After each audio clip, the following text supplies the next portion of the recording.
When we think of engineering excellence and infrastructure leadership in India, one name that stands out is L&T, that is Larsen & Toubro. Founded in 1938, L&T started as a small Danish engineering firm in Mumbai. Today it's a 5 lakh crore conglomerate building India's airport, metros, defense system and even part of our space missions. But what many investors forget is that L&T is not just an infra giant. It has also created some powerful listed companies, each among the leaders in its own space. For instance, it includes LTIMindtree, a leading IT service provider, earlier known as L&T Infotech, that acquired Mindtree to form LTIMindtree. Currently, it commands a market cap of around 1.6 lakh crore. Then it includes L&T Technology, a leading ER&D service company with a market cap of around 50,000 crore. There's one more listed company that had a particularly dramatic journey. A true roller coaster ride that most NBFC investors can learn from.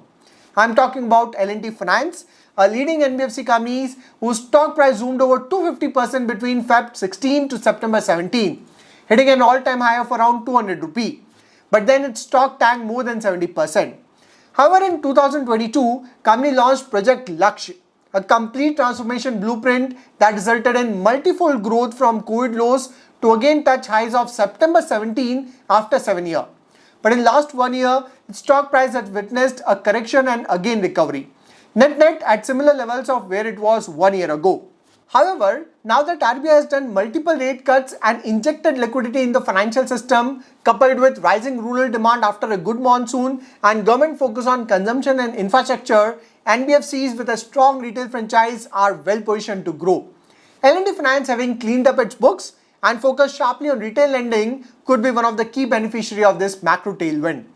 In fact, DIs are showing a huge confidence in the company with consistent buying in almost every quarter in last 12 quarters from 5.3% to 13%. So in this video, we'll deep dive into the roller coaster ride of L&T Finance in last 10 years. What went wrong with the company and how it bounced back with its Project Lakshya. This would help you get a good idea of L&T Finance business model and future growth potential. We'll also cover the important KPIs to track company's performance along with key risk and growth thesis. But before we proceed, please note that this video is only for educational purpose and only suitable for long-term investor. I'm a SEBI registered research analyst and my goal is to spread knowledge, not to give buy-sell call. Because I strongly believe that if you want to create wealth in stock market, you need to invest with conviction. And that conviction only comes with knowledge. Alright, let's get started. In 2016-17, L&T Finance was one of the hottest names in the NBFC space. Riding on the trust of L&T brand and strong loan book growth, the stock price zoomed from 60 rupee to 200 rupee, a 3 times rally in under 2 years. But that dream run did not last long. From late 2017 to March 20, stock crashed by over 70%. There were 3 key reasons. First, NBFC sector witnessed massive stress after IL&FS crisis in 2018 and DHFL collapse in 2019. IL&FS crisis resulted in credit freeze for NBFCs, making it harder for L&T Finance to raise short-term fund. And then DHFL collapse worsened investors' trust in NBFCs, leading to higher borrowing costs and tighter regulation across the sector. Then second factor was aggressive exposure to real estate and infra sector. In 2017, nearly half of L&T Finance total loan book was concentrated in wholesale lending. Large ticket loans to sectors like real estate, infrastructure and construction finance. These sectors are inherently cyclical, capital intensive and prone to delays. So when real estate sales slowed down and infra projects got stuck due to regulatory and funding issues, repayment got delayed, causing stress in L&T Finance books. Unlike retail loans where risk is spread across thousands of borrowers, wholesale exposure means a few default can significantly impact profitability and NPAs. And that's what happened with L&T Finance. Third factor was COVID-19 impact. Just when NBFCs were trying to recover from IL&FS and DHFL shock, COVID-19 made a severe blow to the entire financial ecosystem. And L&T Finance was no exception.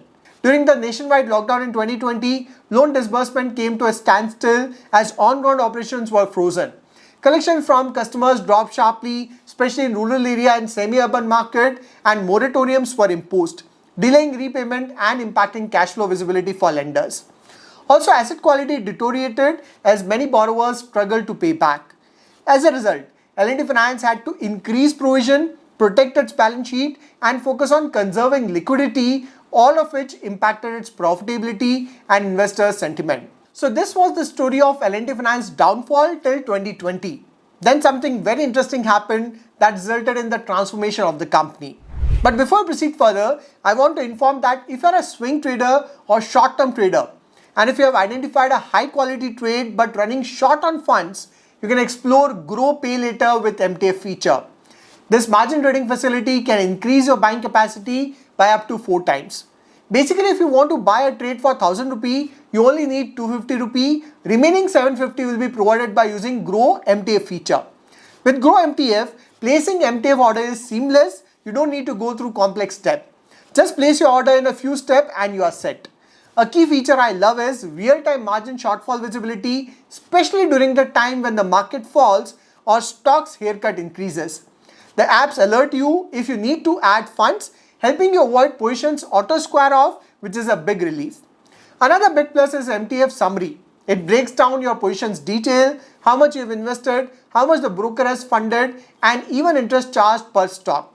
Super useful for keeping track of your trades. If you're running short on cash or funds, you can get extra margin by pledging your holding instantly and trade cashless in MTF. So if you're a swing trader looking to maximize your capital, check out Grow MTF. It's simple, transparent, and built for traders like you. But make sure that before using MTF feature, you understand the risk and have a clear discipline and use it only when it is required. Moving on, post IL&FS and COVID-19, L&T Finance leadership started to rethink its lending model. That eventually led to launch of Project Laksh in April 22. This slide shows the 4 key goals of Laksh 2026. First goal was retailization. L&T Finance set a target of more than 80% exposure in retail lending. Please note that one of the key reasons behind sharp fall in L&T Finance share price during 2017 to 20 phase was overexposure to wholesale lending that are inherently cyclical, capital intensive, and prone to delays. So L&T management first goal for Project Laksh was to make retail loan book more than 80%. Then second goal was to grow retail loan book by more than 25% CAGR rate. Third goal was to improve asset quality with gross NPA below 3% and net NPA below 1%. And fourth goal was to have ROA, that is return on asset, in the range of 2.8 to 3%. Please note that these NPA, ROA, ROE are very important KPIs that you must understand before investing your money in banking or NBFC stock. In case you want to learn more about these KPIs, I have done a detailed video on how to analyze banking and NBFC stocks. Fast forward today, we have completed FY25 and here's the detailed breakdown. During Q4 FY22, at the launch of Project Laksh, retail loan book was 51%. Today it is 97%. So first target was already achieved before FY26. Overall CAGR growth for retail loan book between Q4 FY22 to Q4 FY25 is 28%. So second goal is also achieved. Gross NPA is 3.29%, which is slightly above the target of less than 3%. But net NPA is 0.97%, which is also achieved. Fourth target is ROA in the range of 2.8 to 3%, which is at 2.44% for FY25, slightly below the target of FY26. This slide shows the 5-pillar strategy that L&T Finance has used to deliver on Laksh goal. First is enhancing customer acquisition, that include broadening customer funnel, increasing cross-sell, launching new products. Then sharpening credit underwriting. Then third pillar is implementing futuristic digital architecture. Fourth is heightened brand visibility. And fifth is capability building, that include AI/ML, credit and risk, and tech and engineering. If you look at the loan book breakup, as of FY25, L&T Finance has a loan book of around 97,700 crore. Out of this, around 97% is retail and only 3% is wholesale book. Within retail, this slide shows the breakup where 44% is rural retail and 56% is urban retail. Urban loan book include two-wheeler finance with 13% weightage in loan book, then home loan and loan against property has 26% weightage, personal loan has 9% weightage, and loan to SME and professional trader is 6.8%. Within rural group loans and microfinance is 27.6% and farm equipment finance is 16%. Overall, if we break the L&T Finance loan book into secured versus unsecured lending, secured loan book like home loan, loan against property, farm equipment contributes around 65% of the portfolio. And unsecured loans like microfinance, personal loan contribute around 35%. L&T Finance is focusing more on building the secured loan book portfolio. In fact, they've recently entered into gold loan business as well by acquiring the gold loan business of Paul Merchant Finance Private Limited. Now this slide shows the distribution network of L&T Finance with reach in around 2 lakh villages for rural network and more than 100 cities town within urban network. Please note that L&T Finance, being part of L&T Group, enjoys AAA rating that ensures lower cost of capital. As far as leadership is concerned, L&T Finance has top corporate governance with an experienced board of directors and has a solid team of experienced leadership led by Mr. Sudipta Roy as MD and CEO. Now let us look at the opportunities and key risks for the company. So the first big opportunity is the tailwind in NBFC lending. Falling interest rates, surplus liquidity and government push towards rural consumption will benefit well-positioned retail NBFCs like L&T Finance. Second, L&T Finance is now a retail-focused NBFC with 97% exposure in retail loans and has 65% secured lending with new addition of gold loan, which is also a secured and fast-growing loan industry in India. So the secured loan book should grow at a faster rate. Third opportunity is scalability due to digitization. L&T Finance is following a phygital model that is combining rural branches with digital lending workflows that offers low-cost, scalable customer acquisition in underserved market. In fact, it is leveraging AI and ML in its credit underwriting processes as well. With Project Lakshya, L&T Finance has improved its return ratios like ROE and ROA. Although the company's ROE is still on the lower side and there is further scope for improvement in return ratios. Currently, L&T Finance is trading at a price to book of around 1.8. If it can improve the return ratios, there is further scope for valuation re-rating. As far as risks are concerned, one of the risks is 35% exposure in unsecured lending. Especially the exposure in microfinance segment is worth keeping a close eye because microfinance sector has witnessed massive pain in last 1 year. Although it seems the pain has bottomed out. Then second risk is 44% exposure to rural India, which is a volatile segment. Growth in this segment has dependency on monsoon, crop yield and rural income. Having said this, the good news is this year monsoon is ahead of time and rural demand has witnessed good recovery. Also due to RBI rate cut, rural demand is expected to remain strong. Then third risk is competition risk. The retail lending space is heating up with aggressive digital player as well as your PSU and private banks pushing into same segment that can possibly squeeze the yields. Then fourth risk is regulatory risk, which is common for all NBFC companies. Since NBFCs operate under evolving RBI scrutiny, changes in provisioning norms, capital adequacy or risk weightage could impact business models. Overall, if we conclude, in the last few years, L&T Finance has undergone one of the most credible transformation in the Indian NBFC space.